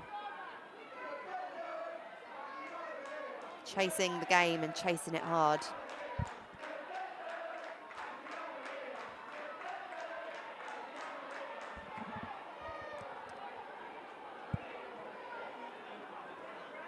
And there is plenty of action in the Women's Super League today. Coming up on FA Player, you can see how Bristol City get on when they host West Ham United at 2 p.m. We also have a big game between Tottenham Hotspur and Manchester City. Catch that all live on FA Player. And don't forget, there's action in the Barclays Women's Championship as well. What a competitive promotion challenge is going on in that division, and this is a huge game between Sheffield United and Southampton that you can watch from 2 p.m.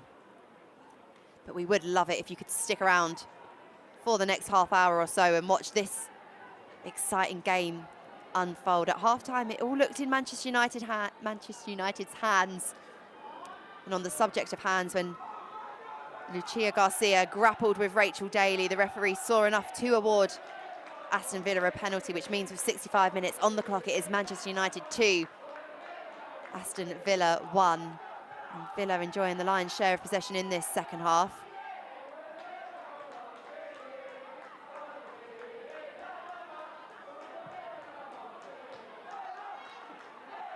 Darley turns well and shakes off the attention of Katie Zellem.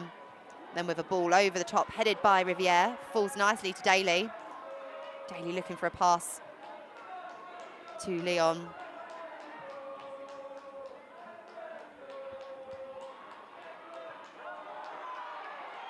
Nikita Paris receives two hands in the back and United will take the free kick. Paris been a bit isolated in the last 5 or 10 minutes, which is why you see her dropping back so deep, trying to get involved in play. Let's not forget she is still on a hat-trick. She had a great chance in the opening 90 seconds of this second period.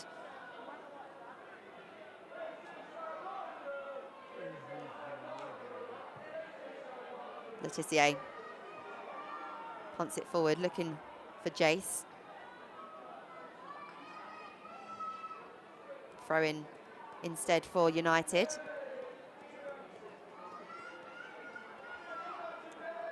He'll be so keen to keep a hold of this lead and to pick up 3 points at home. They've lost their last 2 previously. It's the first time they've done so in the Women's Super League. And such a fortress for them. Had previously only lost one of the last 21 on home turf.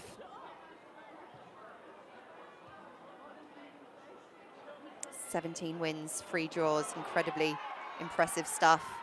Character's going to be required here as Riviere goes into battle with Hansen. A battle that Aston Villa win. Hansen's really added some physicality as well as skill down that left-hand side for Villa. She gets the cross in, hooked by Turner. Zellum for United. That's a good bit of skill from Jace, who's supported by Paris. Jace can charge forward. She's got Garcia in support. Takes the shot on herself. It'll go out of play.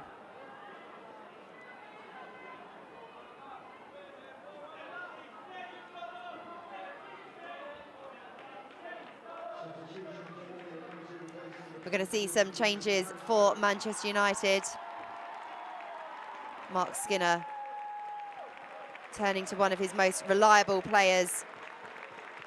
He made an impact in this fixture back in October. Rachel Williams being prepared to come on, as is Leah Galton. And it won't be a hat-trick for Nikita Paris,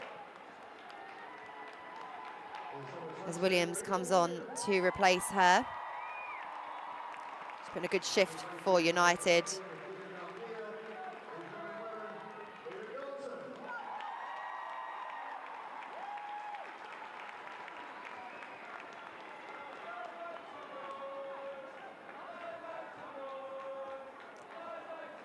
And the second substitution, Lucia Garcia coming off.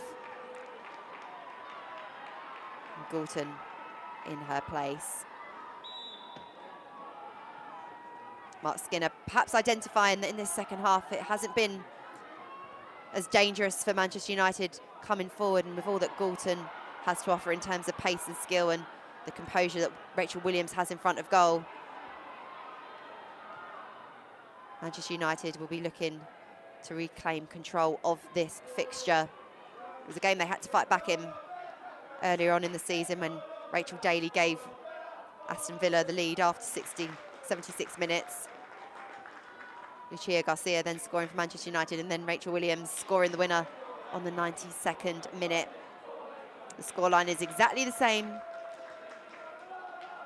as we approach 70 minutes on the clock. Manchester United 2, Aston Villa 1.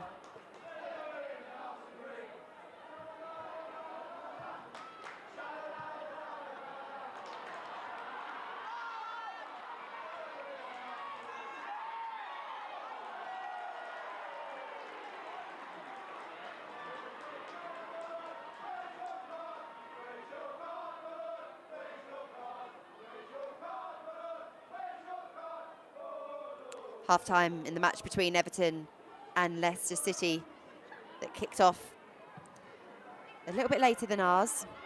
0-0 between those two.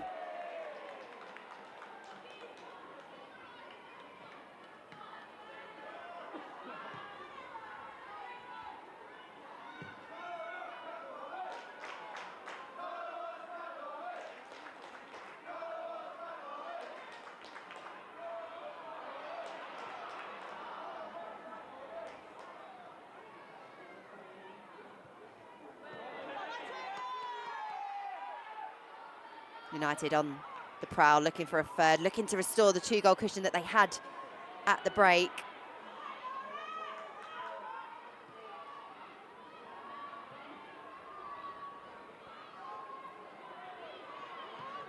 Letitia finds Toon, but the offside flag is up. That's frustrating for United, not quite clicking. And you can hear chants around Lee Sports Village in support of Aston Villa head coach Carla Ward. She's been backed all season by the Villa faithful.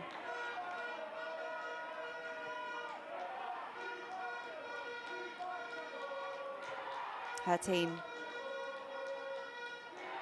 have found a way back into this game They've taken their opportunities and are looking far more of a threat in this second half. There are still options on the bench should she wish to make some changes, should she wish to freshen things up.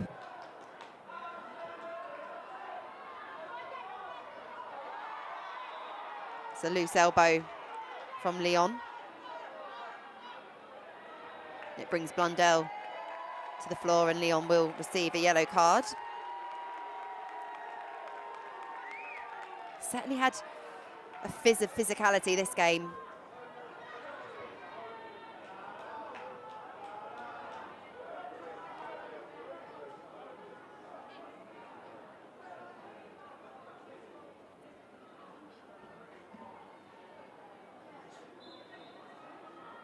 United will get us back underway. Blundell back to Turner, receives the ball.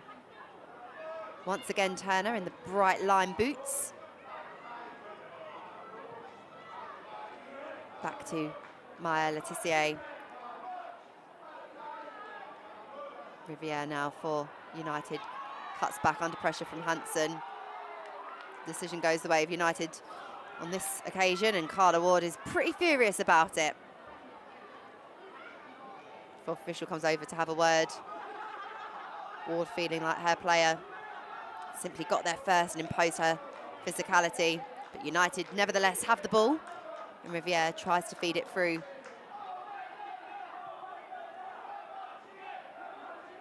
Toon for United. Drops the shoulder, wriggles away round, and eventually wins a throw-in.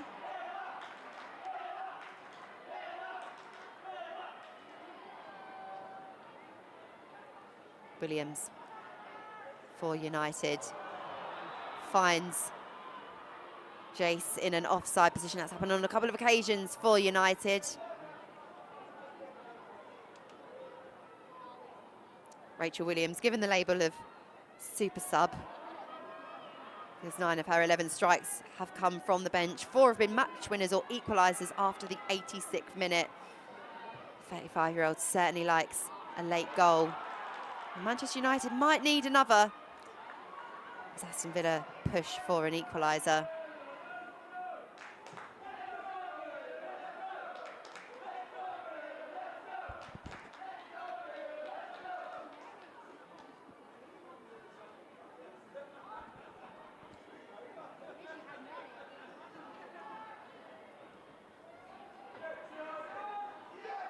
The ball bounces around, and with 5 white shirts around Jace, it's Villa who carry the ball away.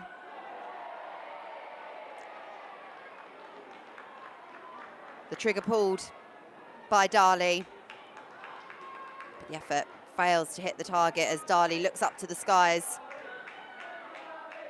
More encouraging signs though for Aston Villa as we enter the final quarter of an hour. Manchester United still leading by 2-1.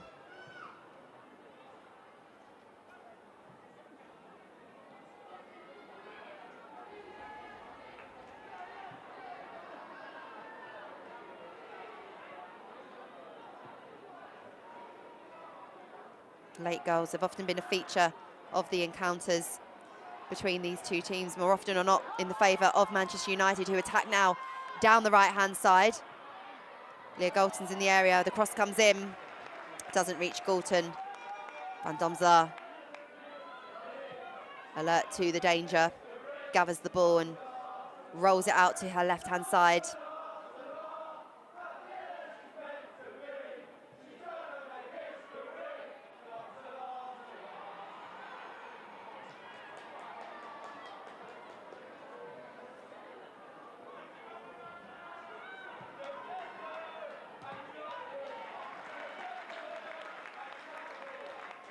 Been a far better travelling performance from Aston Villa against Manchester United. They lost 3 of their previous away clashes against Mark Skinner's side by an aggregate score of 13-0, and they've lost the last 2 by a 5-0 scoreline each. A far more competitive contest, even if perhaps some of the goals were soft. United will argue their penalty was certainly very, very soft. Will we see another goal in this 90 minutes of football? Daly sprays out and manages to find Patton. Darley out to Mailing.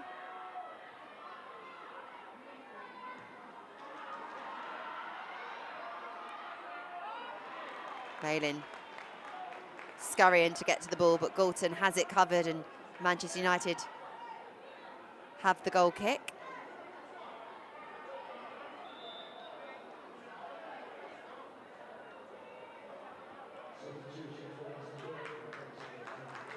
And another change for Aston Villa.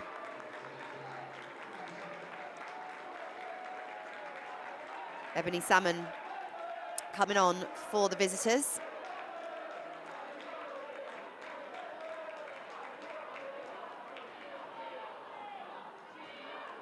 And Leon coming off in her place. It was Ebony Salmon's birthday yesterday. What better present could she want than to come on and help her team get a point? Maybe even more, who knows? We've got over 10 minutes left to play and just the one goal separating the two teams.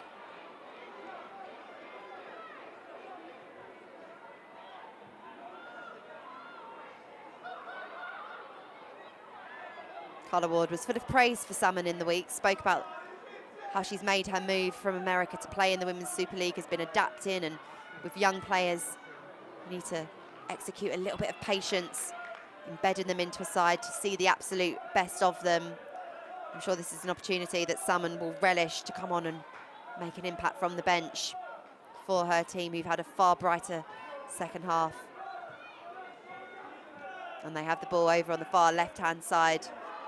It's played quick over the top. And it forces Letitia to come over and have to deal with it. Really solid centre-back in the Women's Super League. One of the most experienced youngsters in the Super League as well. No teenager had played more games at this level than her. She made her debut for Brighton at just 16 years of age. A bright prospect who will become a mainstay in the England Lionesses team at some point, no doubt, I'm sure. She has some defending to do now, and it's her centre-back partner Turner who clears for Manchester United. Out to Toon. Toon dispossessed. Hansen for Aston Villa. Hansen does well. Hansen gets the shot away, and that is brilliant play from Kirsty Hansen. And an important save from the best goalkeeper in the world. Hansen exploding into the 18-yard area, launches a sharp left-footed shot, parried away by Earps. An important moment. Can Villa make the pressure count?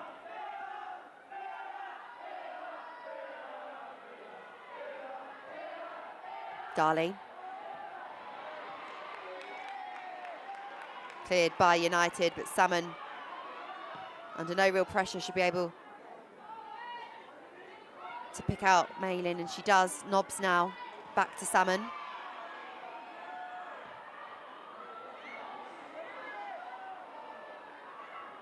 Patton, the centre-back, finds Daly. Darley with the cross. Earps gathers.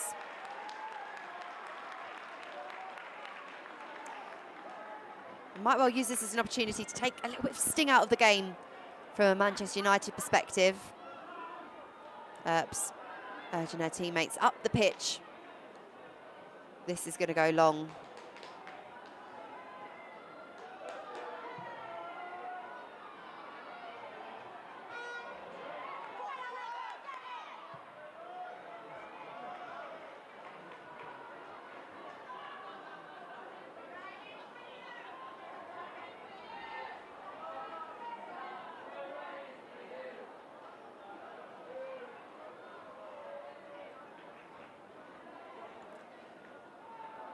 Looks like a little bit of activity in the Manchester United technical area.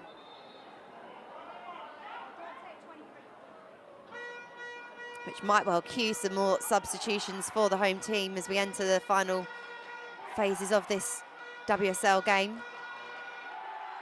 It's a yellow card for Jade Riviere for time wasting.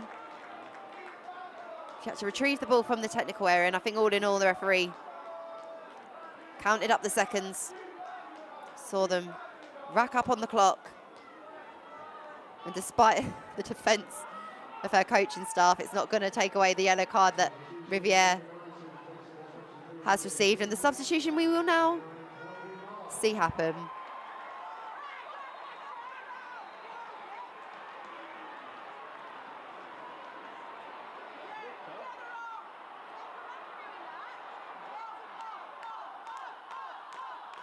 Now, I'm not entirely sure what's happened here, but the referee is having a word with the Aston Villa players.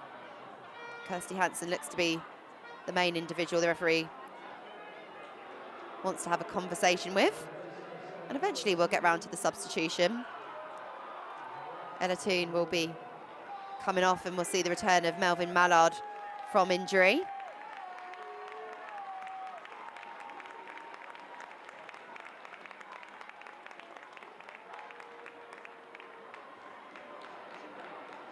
Warm applause greets Toone.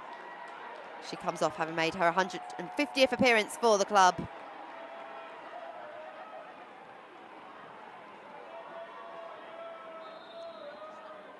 And Irene Guerrero coming on as well for United.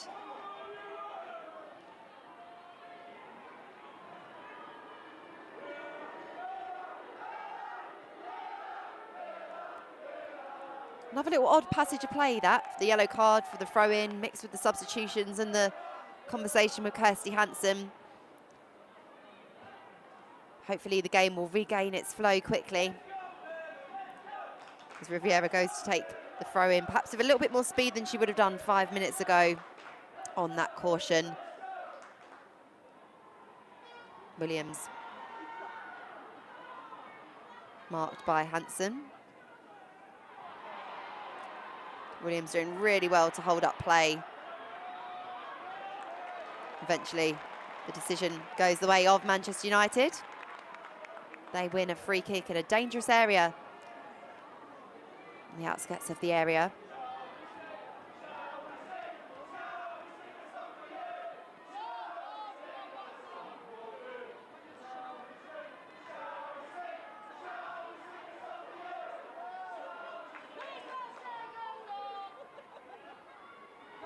The two-player wall will have to go back for Aston Villa as they receive their instructions, and a bit of a warning from the referee as well about where to put their arms.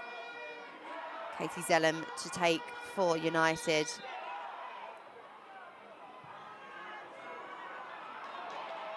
Domzala gathers, looks for a potential counter-attacking opening.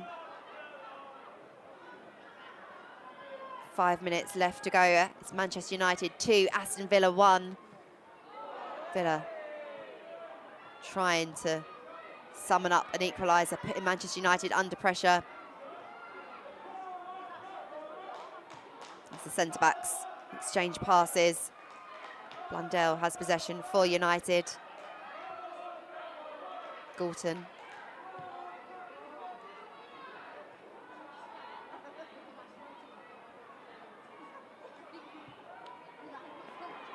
Letitia with the long ball forward is a good one. Riviera's there, crossing the ball in, trying to find Williams. It's a decent header from the experienced centre forward, who shows her appreciation for the delivery and service into her with a big thumbs up. Good play, direct football from Manchester United. It works.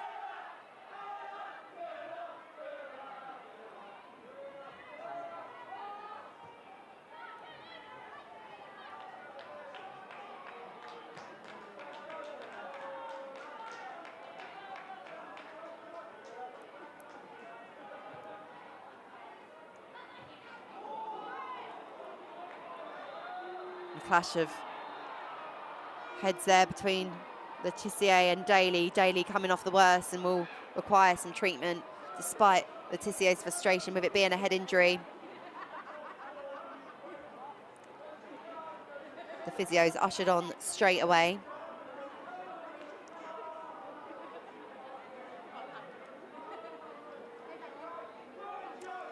There has been a goal in the game between Everton and Leicester City. The Foxes taking the lead after 53 minutes.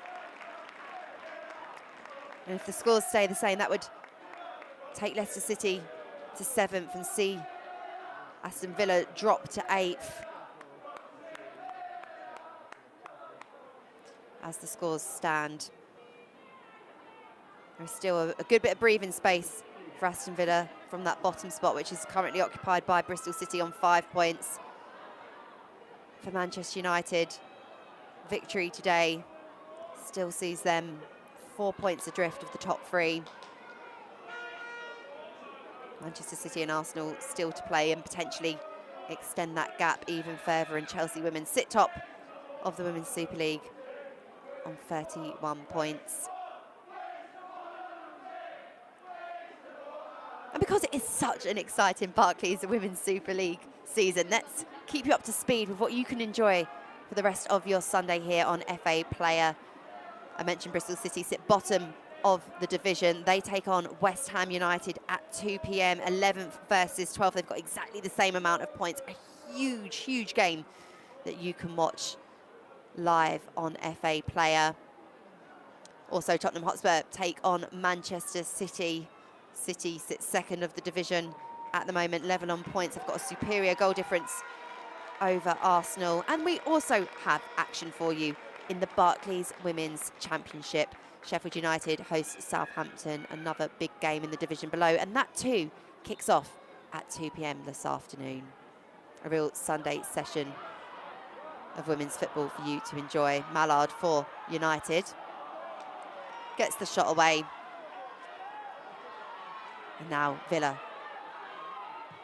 look to hit United down the right-hand flank where Salmon has Darley for support.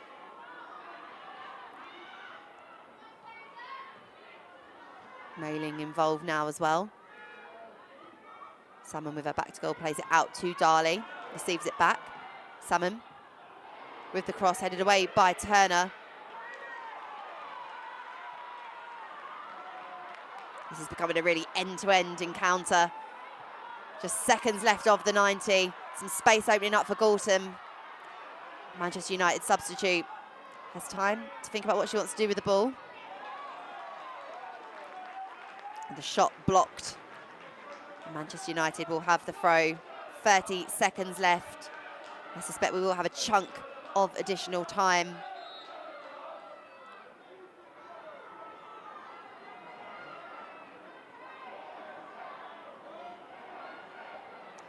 Seven minutes of additional time to come. Plenty left for another goal in this edgy Women's Super League encounter. Galton for United. As they switch up play from left to right. Back to Letitia at the spine of United's defence. And that fizzles out. And Van Domselaar perhaps thinking about going direct and long, but instead rolls it out to Patton, who can venture forward and unleash Mailing down this right-hand side. And the pass is a hard one for Darley to get on the end of, especially after 90 minutes of gruelling football. Villa need to tighten up the pass, and if they are to find a late equaliser here, as the ball over the top. Eventually, the offside is called.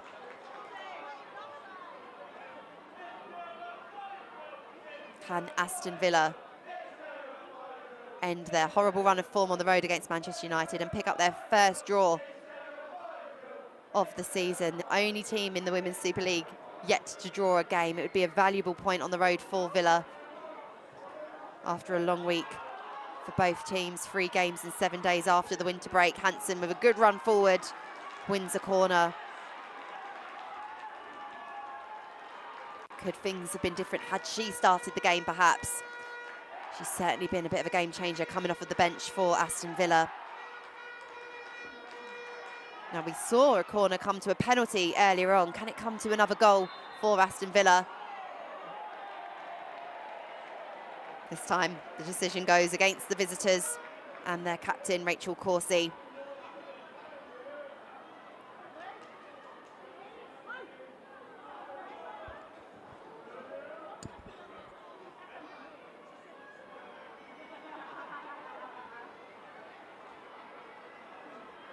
Two minutes played of the 7 additional time.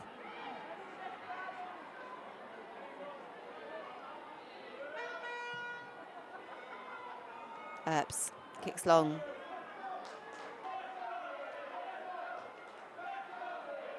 Bit of head tennis. It's scrappy in the middle of the park, but Rachel Williams doing her best to win possession for United. She wins them a throw-in.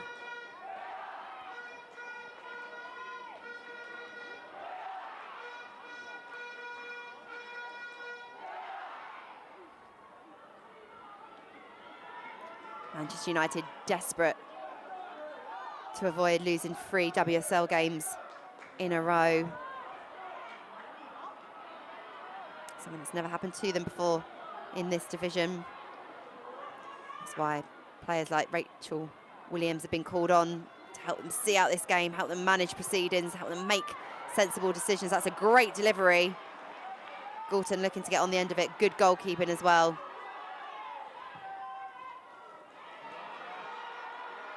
Salmon up against Blundell. Good 1v1 defending from the experienced left back. A player to be relied upon in such moments. Still defending to do for United.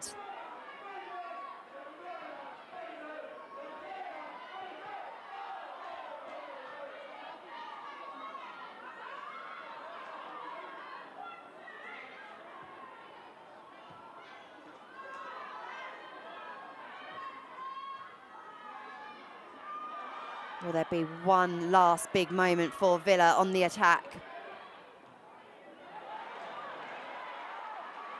Blundell with the intercept. Advances into the Villa half.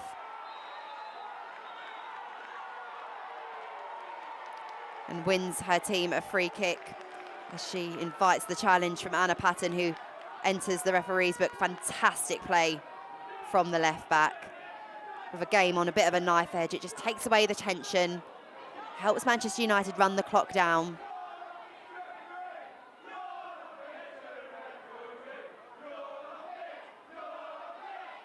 The Villa contingent expressing their dismay at that decision, but it was a pretty straightforward one for the referee. As Blundell steps up to take the free kick that she won. Nobbs finding some space over on the left-hand side. Hansen unable to control the ball.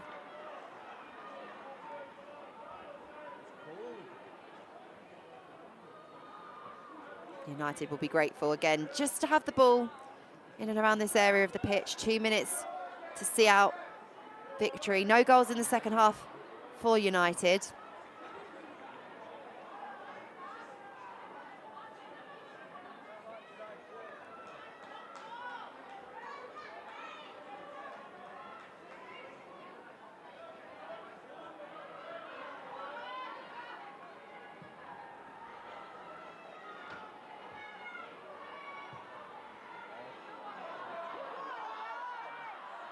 Mallard putting Moritz under some pressure.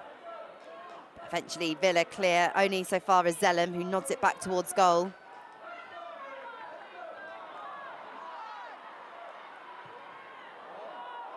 The strike from distance tipped over the bar. It was an ambitious strike, but one that needed to be dealt with.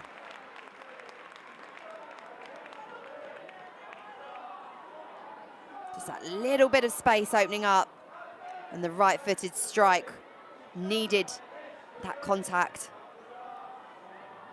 And with 60 seconds on the clock, Manchester United have a corner and perhaps all 3 points sealed as well. Zellem to take.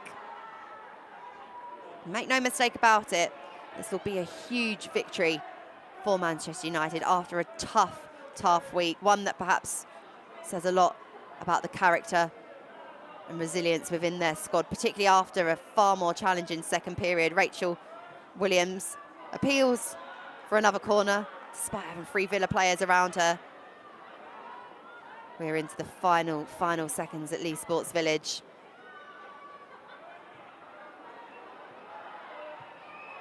Hooked away by Turner.